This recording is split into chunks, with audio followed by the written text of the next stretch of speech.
Okay, this may sound a little bit cuckoo, and fair enough. I'll give you that. But bear with me. Because one day it'll all click and you'll go, oh, let's just hope it's not too little too late when it does. Theft by another name is executive legislature. Now, how does this connect to us spiritually? It does more than you think. Stop ignoring your conscience. It's your instinctual programming that's corrupted by indoctrination, reverse education and news propaganda. It's like your basic God version of Windows pre-programming being corrupted by foreign coding that's not compatible with your naturally common and universal order of processing right from wrong and replacing it with a legal operating system. Kind of like having a Windows operating system and putting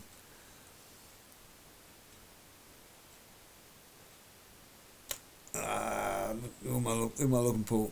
IBM programming. Whoever that other one was back in the day, when Bill Gates stole Windows.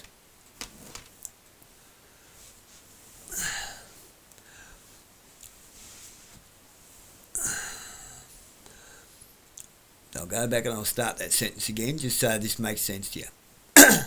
Stop ignoring your conscience. It's your instinctual programming that's corrupted by indoctrination, reverse education and news propaganda. It's like your basic God version of Windows pre-programming being corrupted by foreign coding that's not compatible with the naturally common and universal order of processing right from wrong and replacing it with a legal operating system. Legislature, in other words, the legal system, which is corruption of natural, common and universal law. Universal means law that we are all bound by, not laws of the planets and stars and the solar system. Universal, it applies to us all. Nobody is above the law. Remember that, nobody is above the law. And it was hidden from us by installing a legal fiction constitution of the Australian Commonwealth Government that has every must and must not changed to may and may not, leaving the interpretation of government restraint open to perversion of law. Also by changing its title from the Australian Commonwealth Constitution 1900, which clearly annotates the Commonwealth as the public, wealth and general goods, and that the Constitution cannot be changed, altered, added to or have anything removed without due process of national referenda, which never took place, and the 1901 Constitution was never enacted or enshrined into law at Federation, then it is our only lawful and authentic constitution, making everything else an act of treason and fraud, by usurpation and subversion. This is why the Governor-General must dissolve Parliament and enact national military martial law for continuance of governance with military tribunals in every state, close down all foreign territories and embassies, dissolve diplomatic immunity for full transparency, and hold a constitutional convention so this usurpation and subversion of the Commonwealth never happens again. Governor-General, do your job. It's not a request. It's not optional. It is not open for discussion nor compromise. It is the law. You have installed a fraudulent constitution under Gough Whitlam, signed by a legal fiction without the rightful royal seal to enshrine it into law.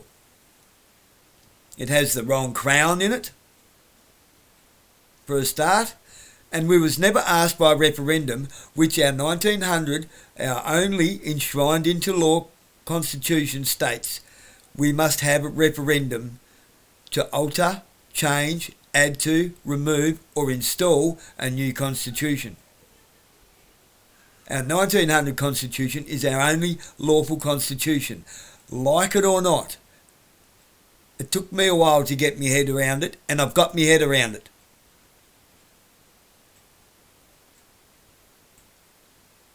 Not via way or via path of tinfoil hats or rabbit warren fruitcakes, but by actual fact. By looking back through historical fact, it is a fact, and that's a fact, it's a matter of fact, and it is the law. You must dissolve Parliament. And I'll repeat, you must dissolve Parliament and enact national military martial law for continuance of governance with military tribunals in every state. Close down all foreign territories and embassies, dissolve diplomatic immunity for all transparency, and hold a constitutional convention so this usurpation and subversion of the Commonwealth never happens again. We are the Commonwealth, you work for us.